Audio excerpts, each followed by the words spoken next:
Welcome to my channel where we cover the lore of video games. We cover all kinds from the mainstream to the indie, so I hope you enjoy your stay, and welcome to the Chronicler of Lore.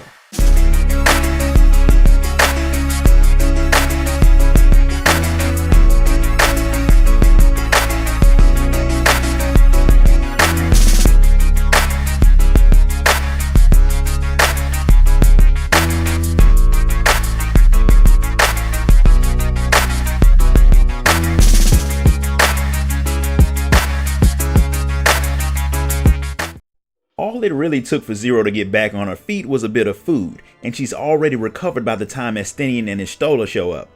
The void scent that attacked have all been dealt with, and since they don't regenerate on the source like they do on the 13th, there's little chance of another swarm appearing anytime soon. But Y'shtola's pretty sure that there's a void gate somewhere nearby, which would explain how so many void scent appeared at the same time. That means you need to deal with it. Fortunately, the mammoth craft is nearly fixed, and Varshan is with the engineer helping to put the finishing touches on the thing, so you all get ready to go and meet with him. Zero wants to come with you, and she isn't doing it for any type of payment. She's coming solely because she wants to. Just like Julius said it would, hanging around the Scions has made her feel strange, and it got worse when you all saved her life. She's curious to see what comes of it. The twins are going to tag along too, even though that means they'll have to put their other duties on hold for a bit. As long as they stop the void scent for good, Julius doesn't care, so you all head off to meet up with Varshan. When you all get there, the engineer's already put the finishing touches on the mammoth and is ready to go. He's gonna pilot the thing for you because he's pretty sure none of you know how to drive it. As soon as you all start heading up the mountain path, large animals start attacking the vehicle. The Scions deal with the not so tiny beasts, and they make it to a mountain path that you all have to take on foot. More animals from griffins to yeti try to block your path. But once you deal with them and get on the path to the Reaper settlement, you find out really fast that the void scent are definitely coming from there. But that's not all. The Reapers had their own training system in the form of a scantily clad Reaper android that makes for a pretty nice sparring partner. And it also explains why the Reapers were so strong, especially since when you win the fight, the droid gives you a rank of 12, meaning you were about as impressive as a floating eyeball. When you reach the deepest part of the place, you do find a void gate, and it was opened by none other than the archfiend Cagnazzo.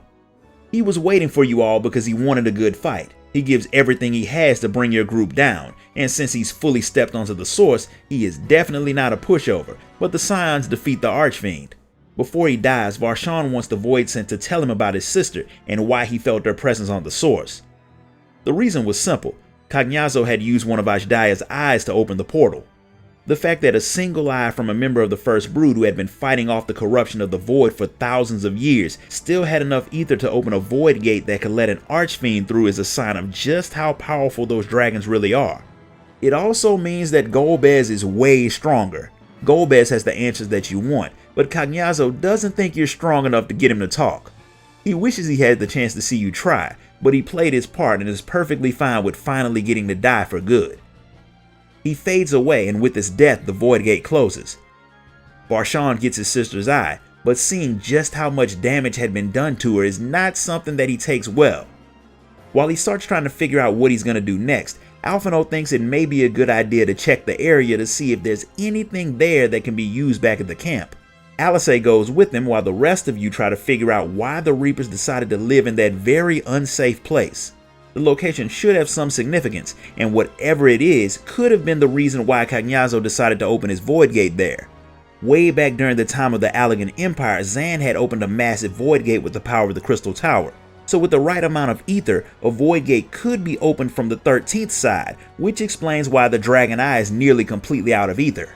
When you think about the fact that the Archfiends had drained some of the dragon's ether to power themselves up, Ashdai may not have much longer to live. But what Y'shtola can't really understand is why did Golbez decide to attack now instead of 5,000 years ago when Ashdai first got there? And there's still no clue about why the Archfiend had popped up in so odd of a spot.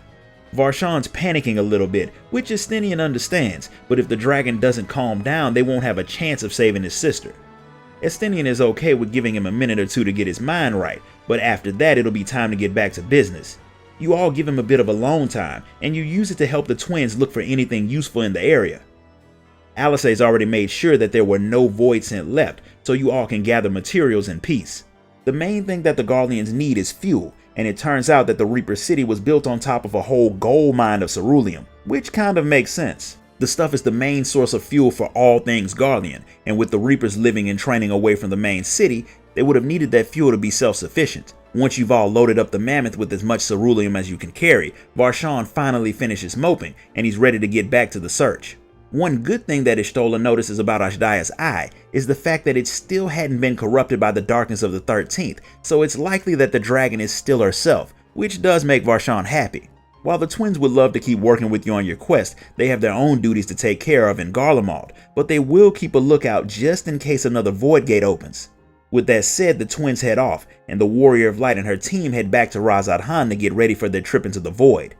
They all get ready to head out, but a massive explosion of flame ether erupts in the sky not far from the city, and the group races off to Thavnir to see what happened. They run into a fisherman who lets them know that a giant monster appeared out over the sea in an explosion of ether. Then he headed off to the north. It looked like a blasphemy, but he's not sure. He just knows that it wasn't something he'd want to see up close. The island where the thing appeared is not far from Azadal's legacy, which makes Y'shtola think that the Void Sin have come after their Void Gate. Varshan gets the bright idea to go dragon form and track this new monster down, but Estinian stops him.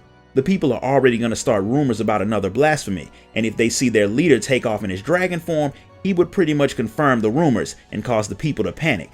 He keeps forgetting that he doesn't have to do everything himself, so he lets the Warrior of Light and Zero go hunt for the monster, while he gets his soldiers together to make sure his people are okay. Y'shtola and Estinian will go and make sure that the Void Gate hasn't been damaged. You all have your missions, so you split up to take care of them. The Warrior of Light and Zero split up to go talk to the people around the area so they can hopefully find some information about where the monster went. After asking around, the Warrior of Light finds out that the monster had headed toward a nearby mountain, so of course she follows it. While she's on the trail, she gets a call from Y'shtola with some bad news. Your Void Gate has been destroyed.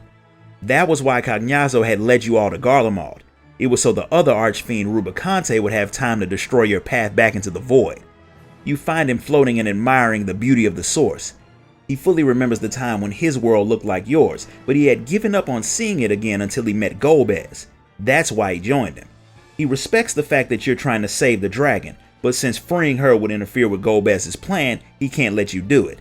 That was the other reason he came. The first was to destroy the Void Gate. The second was to finish you off.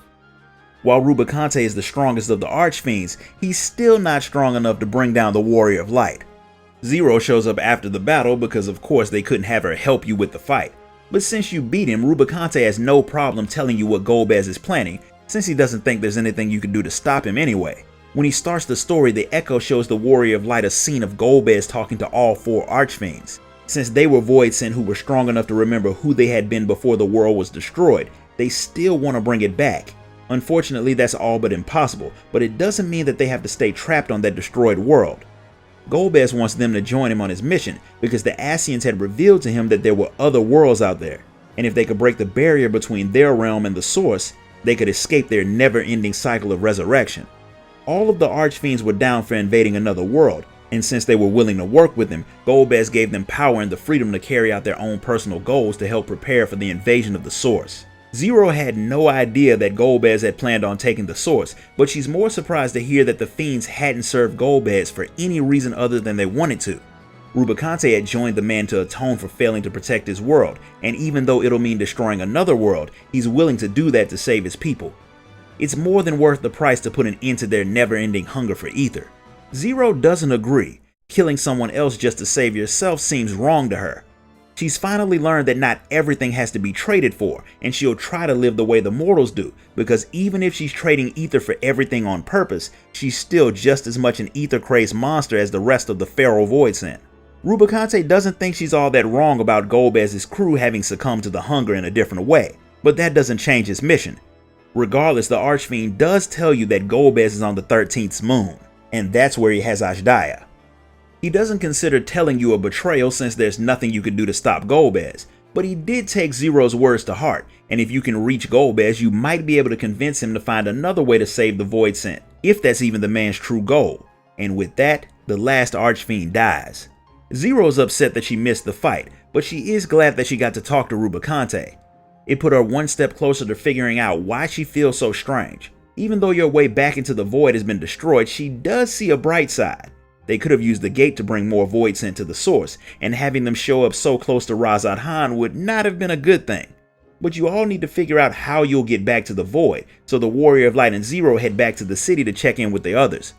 Y'shtola pretty much told you everything you needed to know about the broken void gate, so she wants to know what happened to you.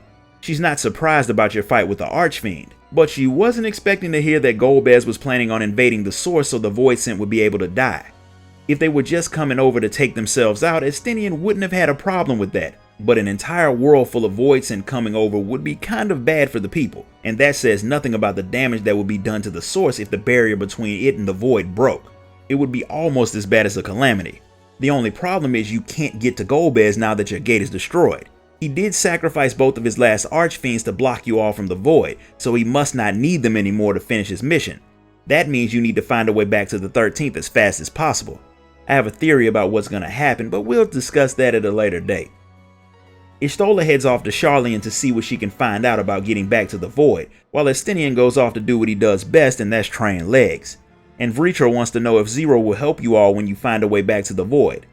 She will, and she won't charge you a thing. She'll do it just because she wants to.